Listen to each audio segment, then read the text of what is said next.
everybody. We're back with the Project Truth team to have another chat with you today. I'm Margaret, and I'm joined by Caitlin and Hannah. And today we're going to be specifically talking about some of the support that's out there for women who are either considering abortion or for those women who have had abortions. And one thing that I've certainly found, I don't know about you ladies, but I've certainly found during the conversation around abortion is when it's not a personal story you're talking about, often you hear this narrative of choice, and that's what you see in campaigning, and it's what you see in the media as this choice for abortion. But when it comes to personal experiences of women, so often we are told, I have no choice. I didn't feel as though there was any other choice open to me than abortion. And one of the reasons that's the case is because of a lack of material support, a lack of emotional support.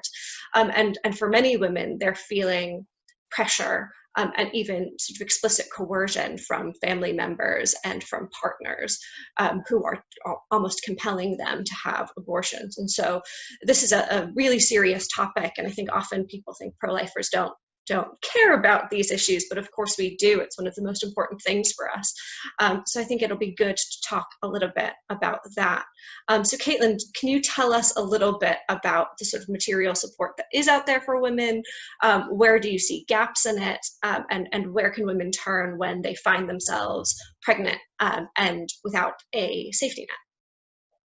Yeah, of course, like the pro-life organisations that I know about include like the Cardinal Winning Pro-Life Initiative, the Dundee Pregnancy and Parenthood Support, and also one that's a wee bit more local to myself is the Society of the Innocents. Those are just three examples of really close to home organisations that offer support for people that are in crisis pregnancies or that maybe don't have somebody to turn to for emotional support or just a helping hand in general. So these are places that offer like counselling in a way. They just offer like they just offer like a bit of emotional support. They can offer more practical support as well. And I know that the Dundee Society offer support for new parents as well, which is really helpful, especially for those who were feeling a little bit uneasy or who were feeling anxious about having children in the first place. I do think, however, though, what you were saying before about it being portrayed as a choice, I do think there are some gaps in that argument. I do think it has become a bit of a rhetoric that is a little bit meaningless in terms of what a choice actually is. A choice to me indicates that there should be options. But yet when you Google Crisis Pregnancy Scotland, or if you Google Unplanned Pregnancy Scotland, the first thing that comes up is abortion. And I think that if abortion is going to be funded on the NHS, then it shouldn't be left to just charities out of the goodness of their heart to provide the support that women actually do find that they need when you delve deeper into their personal situation. So I think that's a bit of a problem. Yeah, absolutely. Pass on as a choice. Yeah, absolutely. I mean, one thing we've found is the sort of age range that a woman's most likely to have an abortion sort of fits within the college university age range, the sort of likelihood. And one of the things that we found is that universities are so not equipped to support pregnant and parenting students. And of course, that's not to say that students won't get pregnant, and they should have accommodations in place for them. And so I'm very lucky. I feel very fortunate. I'm able to help coordinate the Alma Mater Fund, which is SPUC Scotland's grant scheme for students facing crisis pregnancy. Because one of the things you so often hear is, I wouldn't have been able to finish my studies and have a child. I wouldn't have been able to sort of continue to work. I wouldn't have been able to do X, Y, and Z. And it was important to us to be able to support women in doing that, in pursuing those ends, so that they can finish their degree and carry their pregnancies and have their children. And I think that's really important. And ultimately, it's about, are we telling women that they're capable of doing all these things, or are we telling them that they can't handle it and therefore abortion is the only option out there for them? And I think, I'm always very happy to be on the side that seeks to empower women to say, you're able to do this. You might need a little bit of help, but you're able to do this. And I think that's so important. Yeah, I couldn't agree more. I think that to say that women have to choose between one or the other is the opposite of everything that the rhetoric is like a cover up for the suffering that goes on underneath.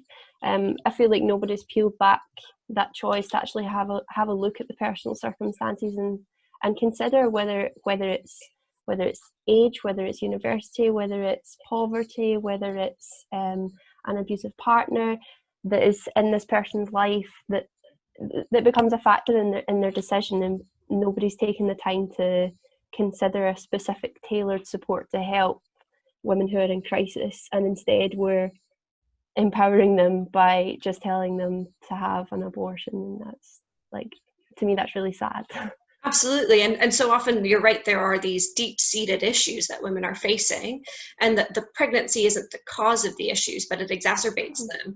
And instead of dealing with those issues that women are facing, people are just eliminating the pregnancy, and not addressing any of the underlying problems that people face, which in the long run doesn't serve anybody.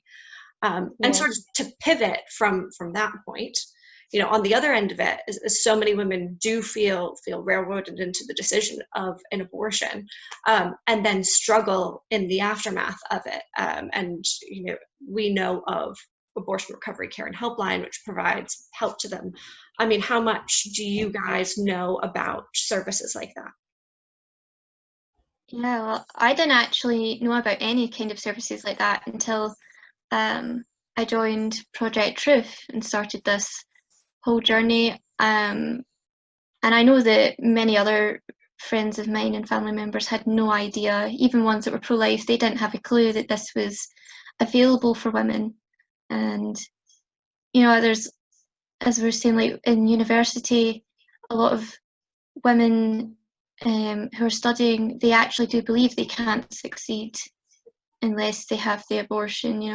I was handing or giving out these crisis pregnancy leaflets and post-abortion cards just in the leaflet stands in the toilets, and one of my friends said, "What's that for?" And then I told her, and I was saying it's support for girls who are at uni, and so they can do both. And she says, how in the world is a woman supposed to graduate successfully if they decide to have a baby? And so I think it's very much in every woman's head that that's now what they believe, and unfortunately they go through with the abortion, not realizing, or no one's told them, that there's a lot of suffering that comes with that. It's a very traumatic process as well, depending on which abortion or kind of abortion you get. It's effectively like having a miscarriage in some cases, which is also traumatic. And so these women don't really know where to turn to, because they feel like they've been forced into it, either by situation or by a person. And so it's really good that we have the ARCH organisation, Abortion Recovery Care Helpline, that is basically free for women, men, family members, just everybody that's been affected by abortion in some way. And there's no need to feel like you're unimportant in that way if you think it's only a tiny aspect. It's just there to have a chat with our volunteers and trained staff, to just talk about anything, and it's not judgmental. There's not a narrative to it. It's just there to listen, and people really just need that. And sometimes they need extra counselling, which ARCH offers as well. And I think this is such a great organisation that I think also needs more recognition, instead of being censored. Because a lot of people, like when I tell them about ARCH, they say, well, you're a pro-life organisation, so you're just going to tell me I'm a murderer or something like that. And it's just, I don't blame them for thinking like that, because that's just what they've been fed, really. And it's just about breaking those barriers down, and then realising that they can reach out to help without being judged about it, because we know that they are suffering, and most of the time, whether it's a small thing or a large thing, they have been coerced in some shape or form. And so it's it's there so that they can get healing, and that they don't have to suffer in silence, because especially in today's society, we just glorify abortion, and in doing so, we actually silence all these women who have had abortions and who regret it. And I don't think we realise how anti-women this is. And so I think oh, sorry, Hannah, I didn't realise.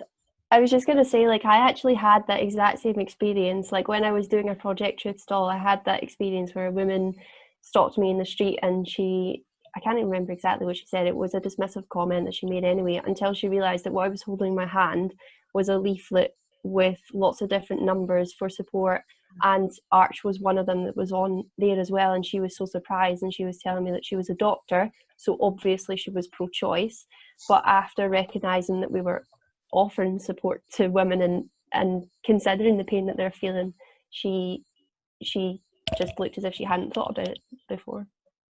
I think that's so important, and I think sort of trying to change the narrative, because you're right, very often women are women who've had abortions are victims of their situation as well, and need our love and support too. I mean, one thing I found really moving is there's this project called Her Voice, which takes the stories of women, and they're written stories. Some of them are anonymous, some of them are sort of with the people there, and women tell their stories of hurt after an abortion and healing. I mean, and they're very different stories. There are women who have had multiple abortions. There's a woman who had an abortion at age 15. And you can see how they ended up in the situations they did, but then also the massively detrimental effect that the abortion had in their lives. And they, have moved forward from it and received the help they need, and now they want to share their stories with other women as well, which I think is so important and so good, and to let these women ultimately speak for themselves on this issue, I think is really fantastic as well. So yeah, that's another key aspect of the Project Truth work is reaching out with places that women can go for help and support, no matter what situation they're in around their pregnancy, surrounding abortion. And thank you, ladies, for joining me today to talk about them. Thank you. Thank you. All right. Bye, everyone. See you later.